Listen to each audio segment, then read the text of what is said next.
Hello বন্ধুরা, শেলিশ food স্টাইলে তোমাদের সবাইকে আরও একবার স্বাগত জানাই। আজকে আমি বানাবো মাছের ডিমের কষা। আলু দিয়ে মাছের ডিমের এই রেসিপিটা খেতে খুবই দারুণ হয়। চলো বন্ধুরা, রেসিপিটা দেখে নিই। এখানে আমি মাছের ডিম নিয়ে নিয়েছি। ডিমটা পুরো ছাড়িয়ে নেইনি, একটু টুকরো টুকরো করে কেটে নিয়েছি।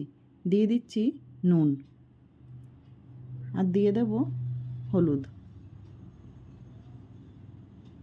নুন আর হলুদটা মেখে নেব।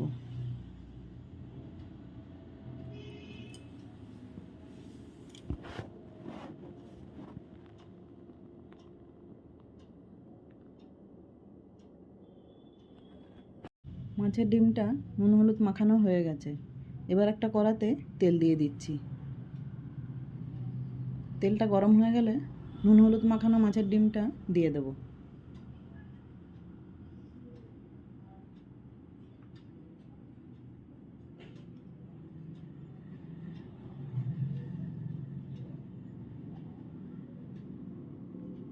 আর এই মাছের ডিমগুলো তেলের ওপর দেওয়ার সময় গ্যাসের ফ্লেমটা একদম লো রাখতে হবে, না হলে ডিমগুলো ফেটে যাবে।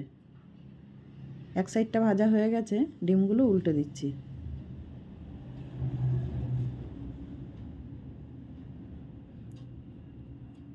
একটু লাল লাল করে ডিমগুলো ভাজা হয়ে গেছে, এবার তুলে নেব।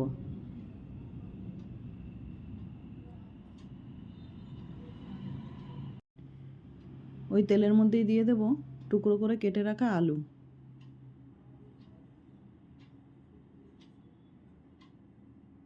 আলুটা লাল লাল করে ভেজে নেব।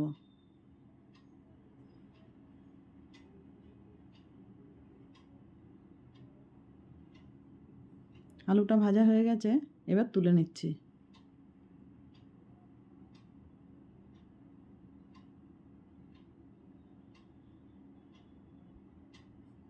ওই তেলের মধ্যেই দিয়ে দেব গোটা জিরে, আর দিয়ে দেব পেঁয়াজ কুচি।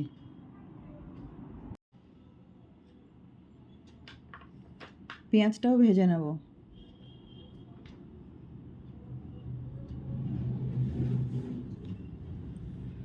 পেঁয়াজটা বেশ একটু লাল লাল করে কালার হয়ে যাবে, এই সময় দিয়ে দেব আদা রসুন বাটা।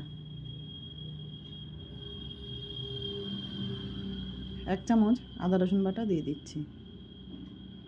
আদা রসুনটাও ভেজে নেব। দিয়ে দেব একটা টমেটো বাটা। টমেটো বাটাটাও ভালো করে কষিয়ে নেব, যাতে কাঁচা গন্ধটা দূর হয়ে যায়।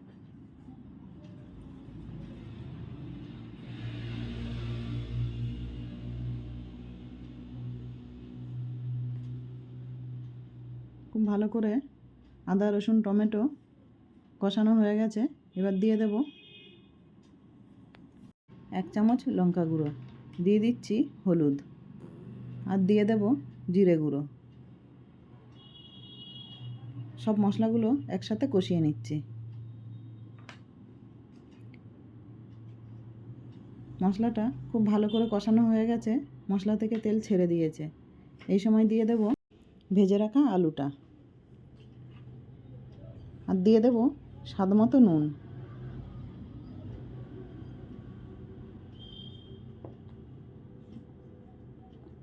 আলুটা মশলার সাথে কষিয়ে নেব।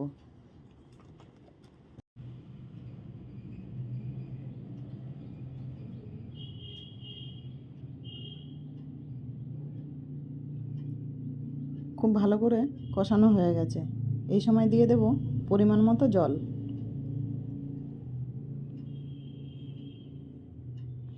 আমি এখানে 1.5 গ্লাস মতো জল দিয়ে দিয়েছি।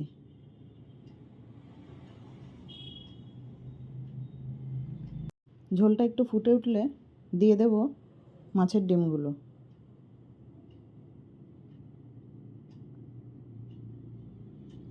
এবার আমি 8 থেকে 10 মিনিটের জন্য ঢাকা দিয়ে দেব। এবার ঢাকা খুলে দেখে নিচ্ছি, ঝোলটা অনেকটাই শুকিয়ে গেছে, আর আলুটা পুরোপুরি সেদ্ধ হয়ে গেছে। দিয়ে দেব চেরা কাঁচা লঙ্কা, আর দিয়ে দিচ্ছি গুঁড়ো গরম মশলা।